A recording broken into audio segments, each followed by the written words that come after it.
Hujambo na karibu tena mtazamaji wa The World News katika kipindi hiki cha ulimwengu wa siasa. Mimi ni Adam Hussein.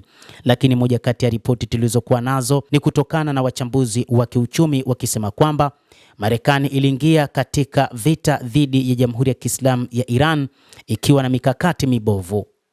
Washington imekuwa na njia 4 zinazowezekana za kuchukua hatua kuhusu Iran, lakini zote ni mbaya kwa Marekani. Jarida la The Economist liliandika katika nakala yake. Kwa takribani kila mtu mwingine ni wazi kwamba Amerika iliingia katika vita hivi ikiwa na mkakati mbovu, kuanzia na kushindwa kwake kutarajia kwamba Iran ingefunga mlango bahari wa Hormuz na kusababisha hali ya uchumi wa dunia kuyumba. Huku mapigano yakiingia wiki ya 4, Bwana Trump ana chaguzi 4 za jinsi ya kuendelea.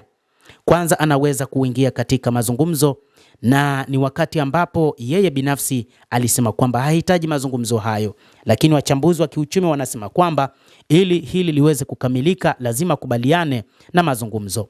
Lakini wa Iran wenyewe wanasema kwamba hawapo tayari kwa mazungumzo mengine kwa sababu ya historia ya mazungumzo kati yao na Marekani ambayo yaliongozwa na Abbas Araghchi. Wakikumbuka vita vya siku 12 wakiwa katika mazungumzo, ni Israel iliyofanya mashambulizi ambayo yaliungwa mkono na Marekani. Kadhalika hata katika kipindi hiki, wakati wakiwa katika mazungumzo, siku 3 tu baada ya kumalizika kwa mazungumzo, ni Israel iliyofanya mashambulizi dhidi ya Iran, ambapo baadaye rais wa Marekani Bwana Donald Trump akadai kwamba wapo katika kampeni ya kuishambulia Iran kwa ukubwa zaidi na wao wamehusika katika mashambulizi hayo. Lakini chaguo la pili ni kuendelea na kuongezeka. Ni kwamba wachambuzi wanasema ili Marekani iweze kufanikiwa wakati huu inapaswa kuendelea kwa nguvu kubwa, lakini nguvu inazidi kuisha kila kukicha ambapo wanaendelea kuishambulia Iran, lakini ni Iran inayojibu mapigo kwa namna ambayo wao hawakufikiria. Ikiwa bado hawajachagua moja, ni kwa sababu hakuna hata moja yao katika njia hizi ambazo wao wanaziona kwa sasa zinaweza kuwapa namna ya kumaliza vita hivi.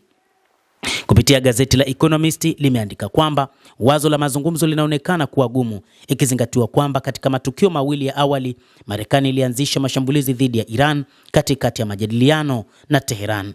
Chapisho hilo pia limetabiri ugumu wa kuchagua mpatanishi na kuelekeza mahitaji ya juu ya pande zote mbili. Kumalizika kwa mzozo sasa na kutangaza ushindi hakutapunguza wasiwasi wa Washington kuhusu hifadhi ya Iran ya madini ya uranium iliyorutubishwa, wala hakutapunguza bei ya nishati kwa haraka, kwani udhibiti wa mlango bahari wa Hormuz ungebaki kabisa mikononi mwa Iran. Wachambuzi wa jarida hilo wanaamini zaidi ya hayo, Washington inahatarisha kuharibu uhusiano na washirika wake katika Ghuba ya Uajemi, kwani Marekani italazimika kujiondoa katika nafasi yake muhimu katika eneo hilo la Mashariki ya Kati ambayo inahakikisha mtiririko salama wa mafuta kutoka katika eneo hilo. Kuhusu chaguo la tatu, kuendelea na operesheni za kijeshi, The Economist inaamini hakuna hakikisho kwamba juhudi hizi zingefaulu, kwani hata katika hali ngumu zaidi Iran bado ingeweza kuzishambulia nchi jirani na kuziba mlango bahari wa Hormuz.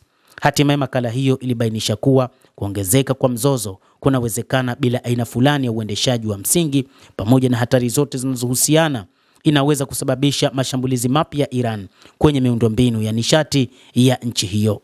Iran inaishutumu Marekani kwa kuficha idadi ya watu waliouawa kutokana na uchokozi dhidi ya jamhuri, na kwa mujibu wa msemaji wa makao makuu ya Iran, Khatam al-Anbiya, Washington inaandaa sarakasi ya vyombo vya habari. Mtazamaji wa The World News, hayo ndio tuliokuwa nayo, na bila shaka nawe pia una nafasi ya kulike, una nafasi ya kucomment, kadhalika kusubscribe channel yetu hii ili upate habari hizi kwa mapana kupitia The World News. Mimi ni Adam Hussein, endelea kuwa nasi wakati wote, endelea kutufuatilia uyajue mengi yanayojiri katika ulimwengu kupitia The World News.